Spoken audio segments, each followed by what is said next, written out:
Assalamualaikum warahmatullahi wabarakatuh. Perkenalkan, kami dari kelompok 10 yang beranggotakan pertama, Eka Fitriana Sari dengan nomor NIM 20103100007.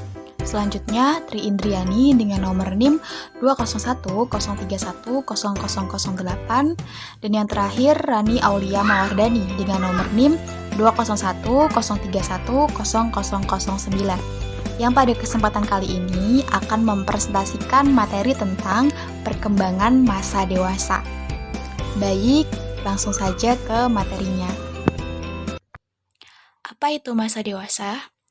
Masa dewasa dalam psikologi perkembangan itu disebut juga dengan adult. Adultus yang berarti telah tumbuh menjadi kekuatan dan ukuran yang sempurna atau telah menjadi dewasa.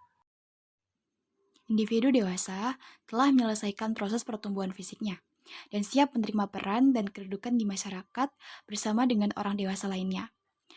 Membahas tentang masa dewasa ialah masa awal dan masa sulit seorang individu dalam menyesuaikan dirinya terhadap kehidupan baru dan harapan sosial barunya.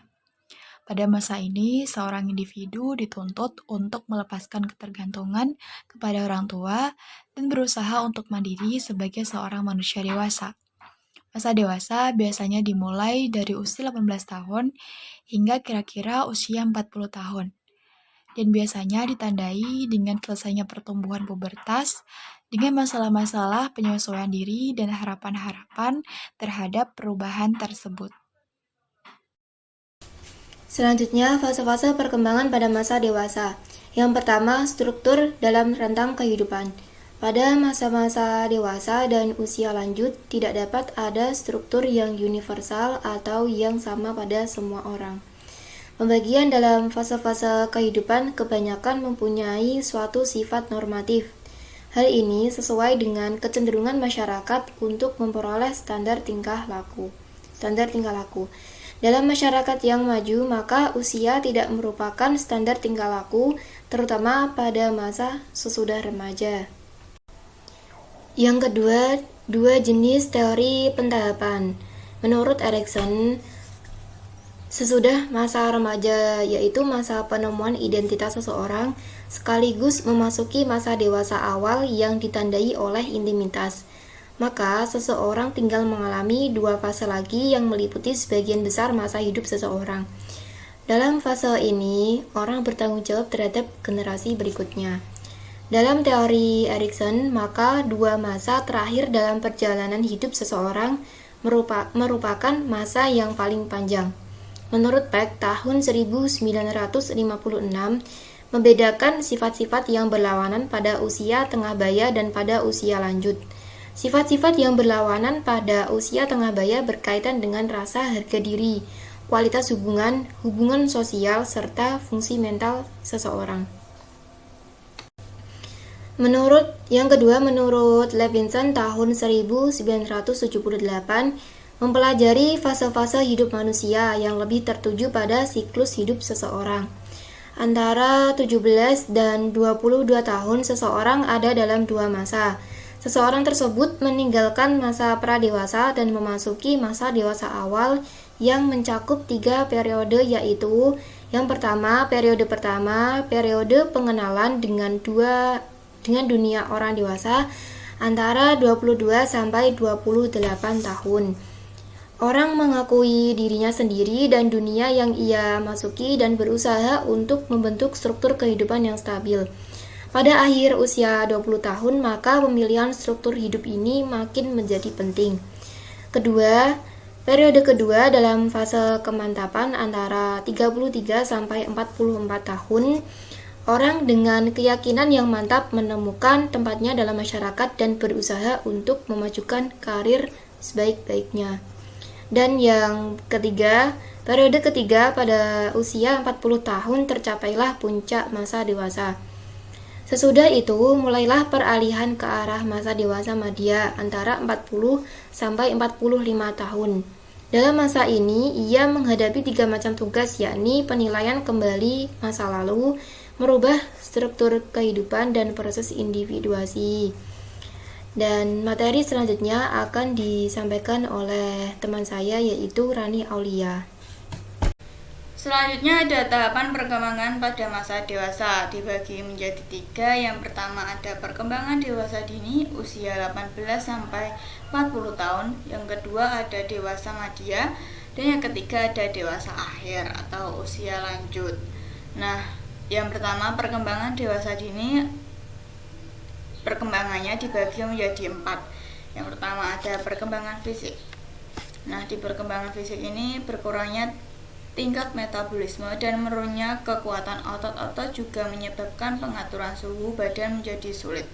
Akibat perubahan fisik yang semakin menua, maka perubahan ini akan sangat berpengaruh terhadap peran dan hubungan dirinya dengan lingkungannya. Hal ini secara perlahan mengakibatkan terjadinya kehilangan dalam berbagai hal, yakni kehilangan peran di tengah masyarakat, hambatan di kontak fisik, dan berkurangnya komitmen. Nah, yang kedua ada perkembangan kognitif, dibagi menjadi 2. Yang pertama ada kecerdasan dan kemampuan memproses, dan yang kedua ada pendidikan, pekerjaan, dan kesehatan. Nah, di kecerdasan dan kemampuan memproses ini, orang-orang dewasa lanjut kurang mampu mengeluarkan kembali informasi yang telah disimpan dalam ingatannya. Meskipun kecepatan tersebut perlahan-lahan menurun, namun terdapat variasi individual di dalam kecakapan ini. Nah, pendidikan, pekerjaan, dan kesehatan itu adalah 3 komponen yang paling penting berpengaruh dalam fungsi kognitif dari orang-orang dewasa lanjut. Pengalaman kerja menekankan pada orientasi kognitif. Penekanan pada proses informasi di dalam pekerjaannya mungkin mempertinggi kecakapan intelektual individu. Sedangkan kesehatan yang buruk berkaitan dengan tes-tes inteligensi pada masa dewasa akhir. Yang ketiga ada perkembangan psikis dan intelektual. Kemerosotan intelektual lansia pada umumnya merupakan suatu yang tidak dapat dihindarkan, disebabkan berbagai faktor seperti penyakit, kecemasan, atau depresi. Tetapi kemampuan intelektual lansia tersebut pada dasarnya dapat dipertahankan. Salah satu faktor untuk dapat mempertahankan yaitu dengan menyediakan lingkungan yang dapat merangsang ataupun melatih keterampilan intelektual mereka. Yang keempat ada perkembangan emosional. Sejalan dengan bertambahnya usia, terjadinya gangguan fungsional. Keadaan depresi dan ketakutan akan mengakibatkan lanjut usia semakin melakukan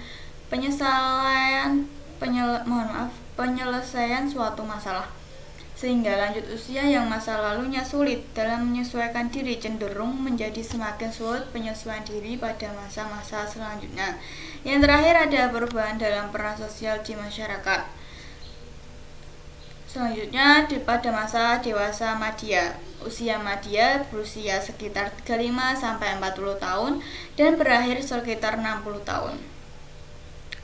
Masa tersebut pada akhirnya ditandai dengan adanya perubahan-perubahan jasmani dan mental. Pada usia 60 tahun biasanya terjadi penurunan kekuatan fisik, sering pula diiringi oleh penurunan daya ingat. Usia madya adalah periode yang panjang dalam rentang kehidupan manusia. Biasanya usia tersebut dibagi dalam 2 subbagian. Yang pertama ada usia madya dini dari usia sekitar 35 sampai 50 tahun, dan yang kedua ada usia madya lanjut dari 50 sampai 60 tahun.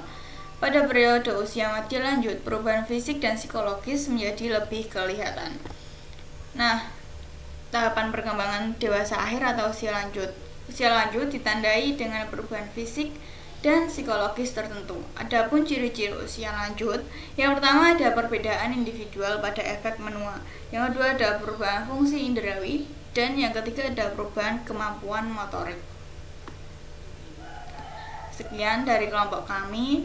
Bila ada salah kata, mohon maaf. Wassalamualaikum warahmatullahi wabarakatuh.